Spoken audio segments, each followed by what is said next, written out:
What would it take to arouse your life, to experience more connection, more pleasure, more realness, in and outside of the bedroom? I'm August McLaughlin, and this is Girl Boner Radio.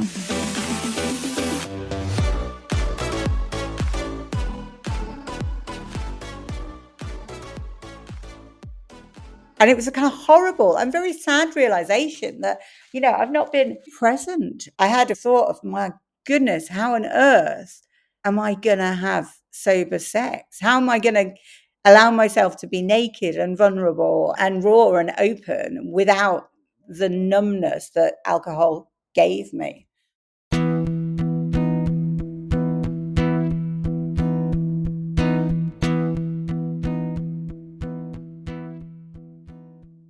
Nicky Wake is a businesswoman and founder of 2 different apps that are inspired by her personal experiences with heartache, sobriety, and sex. She told me she first became aware of sex and sexuality in her early teenage years. In the UK, which is where I'm from, there was a very famous teen magazine called Just 17. And of course, as always happens, you start reading Just 17 when you're just 14, really, because you always aspire to be that bit older. They'd have kind of romance sort of scenes with boys and lots of chatter about how to flirt with boys and things like that. Around that time, she read a Judy Blume novel About a love affair and a loss of virginity, and someone calling their penis Ralph, as I remember. That was the kind of standout fact for me. Another thing that stands out in Nicky's memory is a particular image she saw.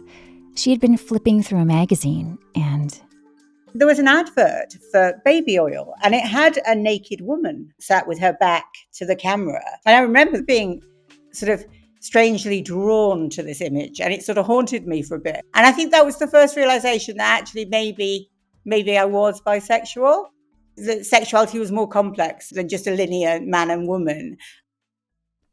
She said her first proper relationship unfolded when she was 16.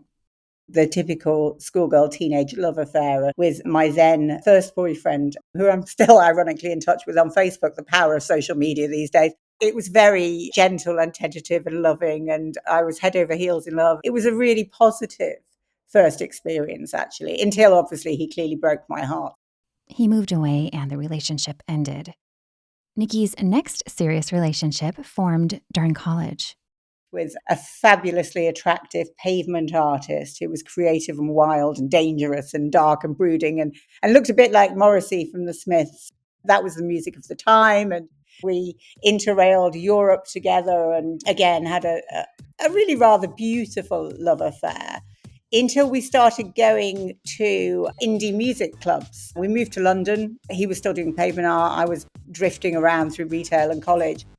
He was into this specific music and a DJ, and we ended up at a gay indie music night and started frequenting around the gay scene. And he was identifying as bisexual. And so there was a lot of kind of experimentation and things going on. And he was encouraging me to flirt with girls with the kind of fantasy of engineering a threesome. And I fell head over heels with a beautiful Portuguese girl called Claudia. And I was utterly besotted, and I left him and broke his heart terribly. And then me and Claudia had a relationship for a while. Then Nicky moved to Manchester, one of the most populated areas of the UK. It's known for its vibrant city life. Straight away, she ended up at a famous nightclub called the Hacienda. On my very first night there, I met the man who is now my gay best friend, and every girl in the world needs a gay best friend. And we partied in the Hacienda, and I had the night of my life in terms of dancing all night. And I ended up going back to the Hacienda time and time again. And every time I went back, I wore less and less clothing. And in the end, I was offered a job as a semi-naked podium dancer at the Hacienda, which was a fabulous first career move, I think. And a great way to explore sexuality and have a lot of fun. I was a 24/7 party girl, and I ended up promoting a gay nightclub in Manchester called Paradise Factory. So I had a string of lesbian relationships. Then eventually realizing that I needed to sort of, start to concentrate a bit and find the love of my life, I resorted to online dating in 2002 and met Andy Wake, the love of my life. Nikky was 31 at the time. Here's what she told me about Andy and their relationship. He was a real Renaissance man, a musician, a writer, an artist, she said. He was an introvert to my extrovert. He was my rock, my anchor. He completed me. He was my soulmate. We lived and loved to travel, enjoying fabulous holidays together. And drinking was always a part of that relationship. So me and my husband, we were enablers of each other's drinking, I think. We both were quite heavy drinkers. Both of their lives changed in basically every way 15 years into the relationship when a crisis unfolded. My husband suffered a heart attack, which resulted in a catastrophic brain injury in 2017. And he was left profoundly disabled for 3 years and in a nursing home requiring 24/7 intensive care. He never came out of hospital. During that time, I suffered a period of anticipatory grief. The consultant had said to me, "Mrs. Wake, your story doesn't have a happy ending." And he was right. He basically said that Andy will die. He will have no hope of meaningful recovery. We just don't know when. And then sure enough, we lost him to COVID in 2020. Nikky's grief escalated her drinking. Meanwhile, her libido, that skyrocketed too. My life was out of control. And my early dating as a widow was fueled by something called Widowsfire. It's a known phenomenon that affects people when they're grieving.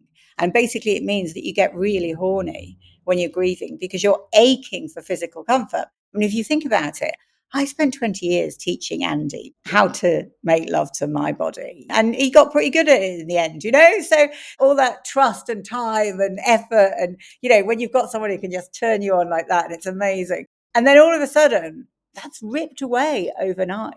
We had a very healthy sex life. And all of a sudden that's gone. And you ache for physical comfort as a widow. It's not just physical sex, it's the intimacy, the holding. And I remember going for a massage as a widow in the early stages of grief and sobbing when someone touched me because I'd missed that physical comfort so much. And so I made some very bad drunken decisions around sex and relationships. You know, I was quite chaotic in that period of widow's fire and early grief. As her drinking and related challenges increased, Nikky knew she needed help. I kind of had two sort of rock bottom moments. I fell the morning after a very heavy night. I was in a supermarket car park. It was very unglamorous. And I literally face planted and was terribly bruised and battered. A horrific injury. I had to stay inside for like 6 weeks. And it was a real low point. I realized that I was chaotic, I was out of control, and I wasn't making good decisions, and I was putting myself at risk. That was very worrying for my friends and family around me. I decided that I needed to stop drinking, and I tried to stop drinking on my own without medical supervision, which is really dangerous. And I had a seizure and I ended up in hospital again. I did continue drinking after that, but eventually I got to the point about a month later where I woke up one morning and thought, this has got to stop. This has got to change. I knew I couldn't do it on my own because I'd obviously ended up in hospital the previous time. So thankfully I have medical insurance. So I checked myself into rehab the next day. Through rehab, Nikky realized a lot about herself and her relationship with alcohol. I mean, I've always liked to drink. I've always been a party girl. I grew up in the late 80s, 90s, and in the UK, it was very booze culture, very ladette. You know, you were expected to drink as hard and as fast as the men. There was a kind of badge of honor of drinking. I was consistently a heavy drinker and a daily drinker, probably realistically from about the age of 17 onwards. In fact, the only time I wasn't drinking daily was when I was pregnant. And they were the longest 9 months of my life. And when I was pregnant, I wasn't having sex because we tried long and hard to have Finn, our son.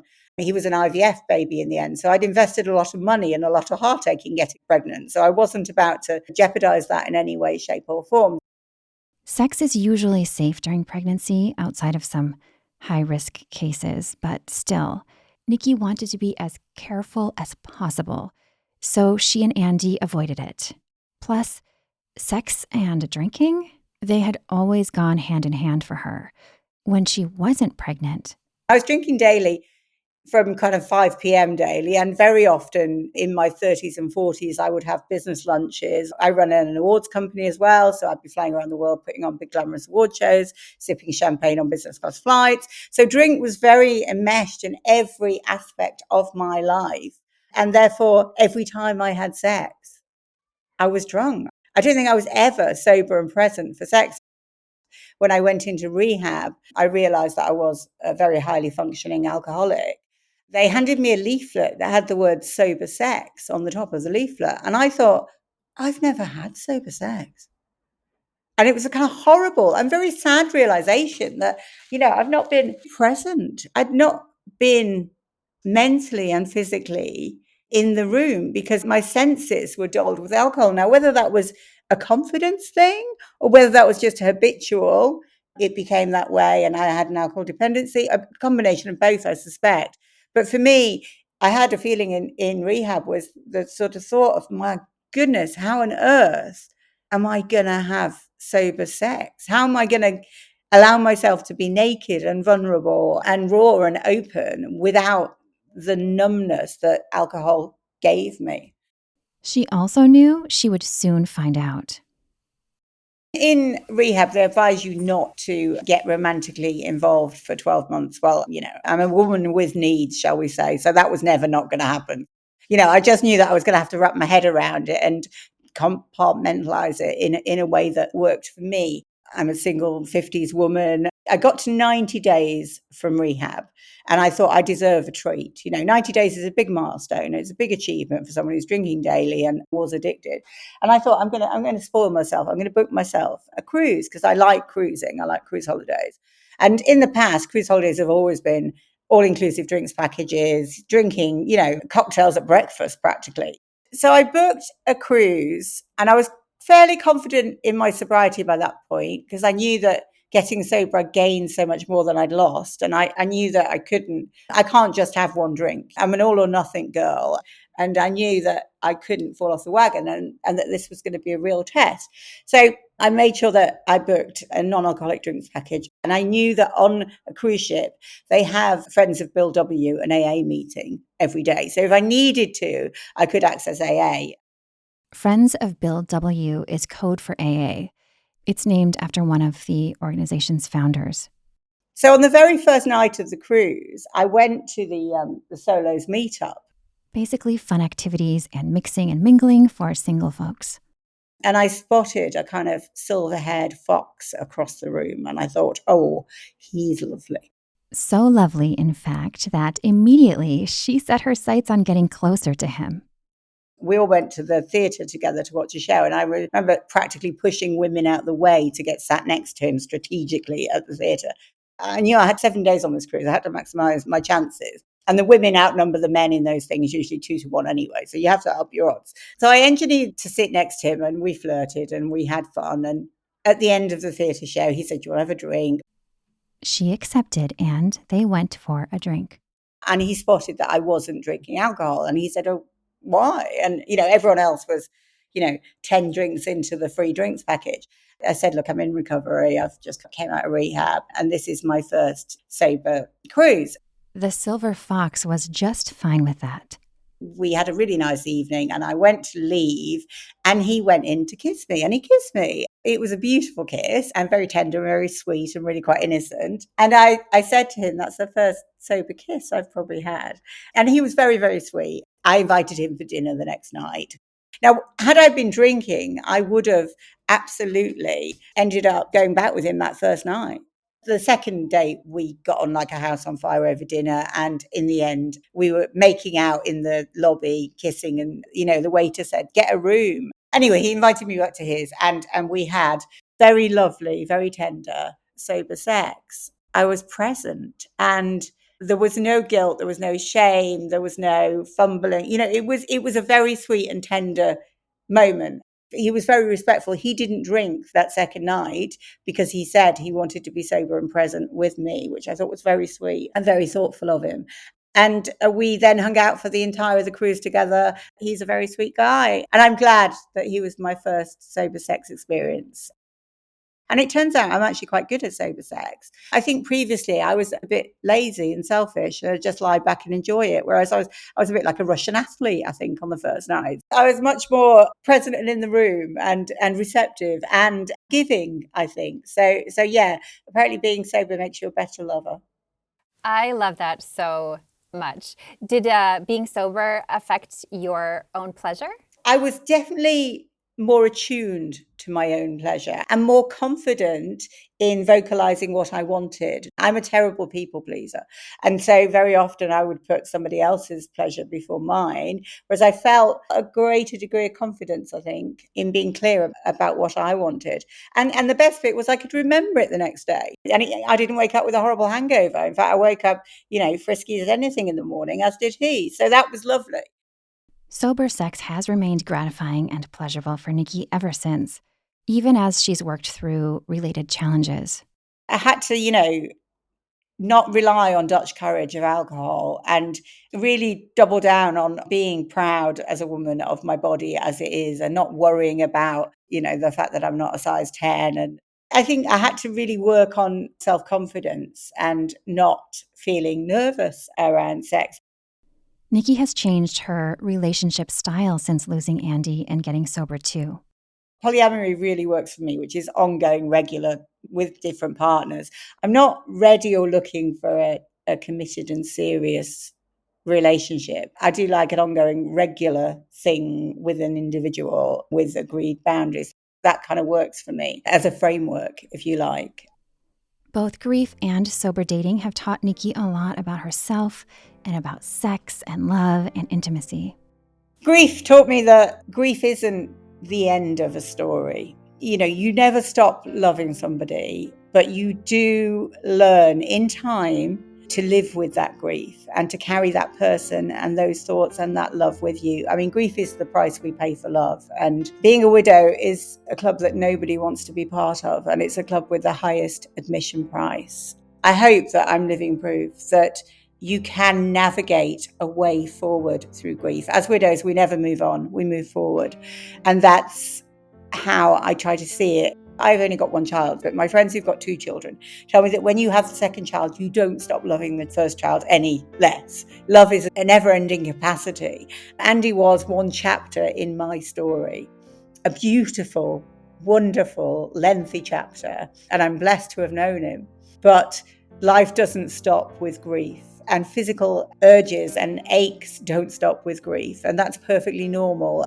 And as a widow or a widower, you need to respect those feelings and carry them with you and acknowledge Widowsfire for what it is and that it isn't a reason for shame, that you can embrace it and you can allow yourself some physical comfort as long as you understand the emotional ramifications that can bring so that you don't put yourself in a situation where you can be hurt further, because otherwise you might suffer a kind of secondary loss. So I guess that's kind of what I've learned through grief and intimacy. In terms of sex without alcohol, Nikki's learned that sober sex is fantastic and I highly recommend it and everybody should do it. And I'm sure a lot of people are doing it. It's just that I was a terrible alcoholic. It's been a revelation to me. As a sober person, we need to get our dopamine hits where we can. And believe me, sex is a fantastic dopamine hit. It's better than going to the gym. Trust me, I've tried both. The endorphin high and the rush that can come from an orgasm is incredible. Obviously, be careful not to get a sex addiction, I suppose, if you've got an addictive personality. But I've managed to avoid that, thankfully, so far. It's a great rush of endorphins and should be embraced and enjoyed.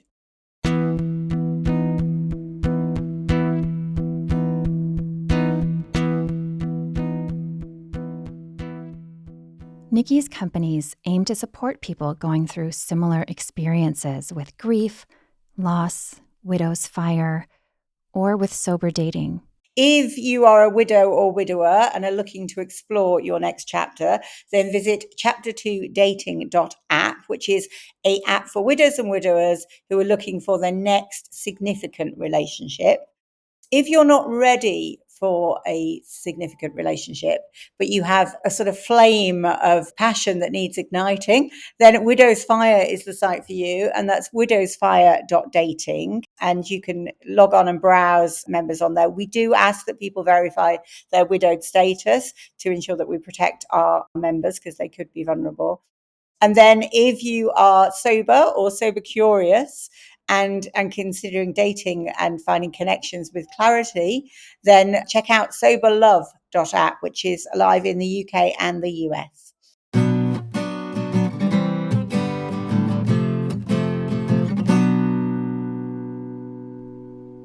Find direct links down in the show notes. And if you're enjoying Girl Boner Radio, I would so appreciate a rating and review on Apple Podcasts or Spotify. You can also support the show and your friends and make my whole week, my month, my year by sharing links to episodes that you think they will love. Thank you so much for listening.